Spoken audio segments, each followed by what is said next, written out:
Hey, good gal. Welcome back to No Pick Niches Allowed. Today, I'm going to talk about why you're a target, especially if you're a pretty girl, especially if you're a 9, you're a 10, you're an 8. A lot of men just want to experience you, they don't want the responsibility. They don't want to pay your bills. They don't want to give you princess treatment. They don't want to take you to a nice restaurant. They just want to know what that pum pum is like. Pum pum is vagina if you don't know. They just want to know what it's like to have you on their arm, and they get all that attention, and they get their bros to pat them on the back. You did that, bro. They just want the validation. They want the attention that you offer.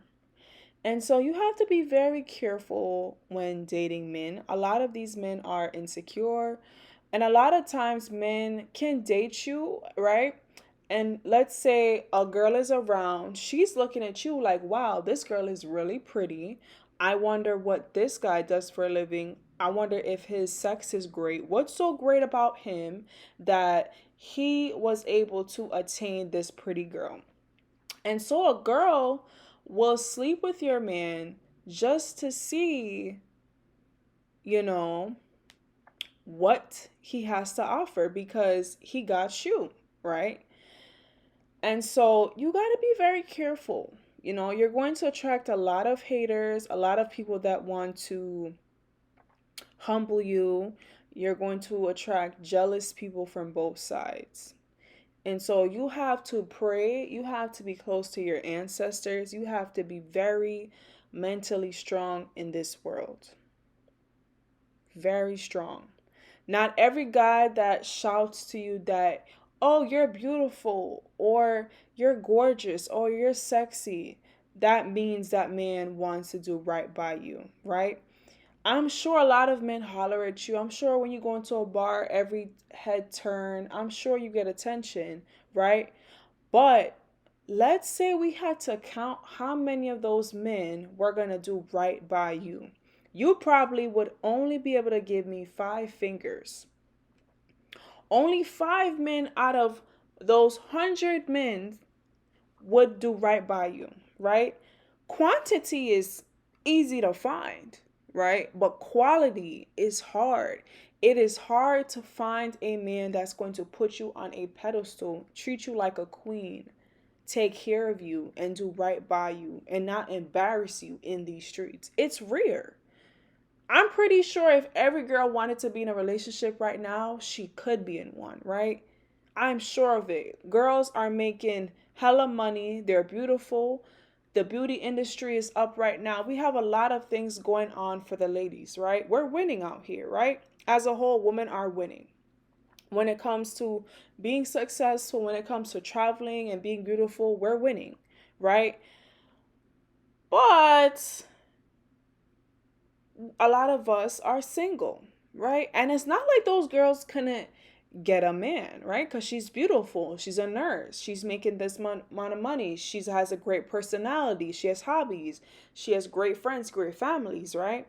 But there's not a lot of quality men out here. When you look at these channels, they're talking about ways they could manipulate women, ways they could humble women, instead of bettering themselves, right? And ladies, you have to ask yourself when you are going out in the world and you're seeing a guy that's in his 20s or 30s, you have to ask yourself, what type of content is this man absorbing, right? Is he a woman hater? Does he like to humble women, right? Does he feel like a woman deserves princess treatment, right?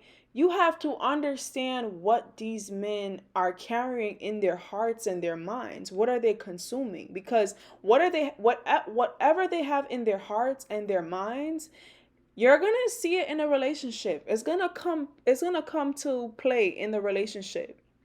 He's not going to be able to hide that from you. So that's why the vetting process is extremely important. And you have to also vet friends. It's not just boyfriends, it's not just future partners and future husbands. You have to vet everybody in your life.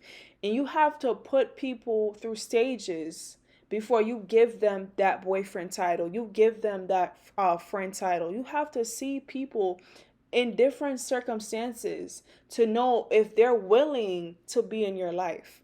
Because if you rush a decision, you may regret it, right? I've never seen somebody rush a business deal. I've never seen it. People vet, they look at finances. For example, I'll give you an example. Let's say two companies they're thinking about merging together, right? Before that merge is complete, right, they've already discussed what employees are going to be let go, what employees going to have that position, right? They've already talked about how many jobs they're going to cut because they're joining together, right? They've obviously looked at each other finances and how beneficial it would be to join, right? And so when you're going out in the world, you have to look at every person as if they're an asset or a liability, right? And so if that person can only bring destruction, why would you have them in your life? Why would you not vet that person for a long periods of time before you invest emotionally, right?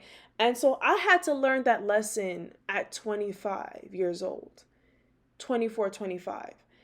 It's a hard lesson to learn. I had to learn a very hard lesson. But had I vet that person and I waited and I didn't have a scarcity mindset and I wasn't in a vulnerable place, I wouldn't have made that decision, right? But that's why it's so important also not to make decisions when you're in a vulnerable space.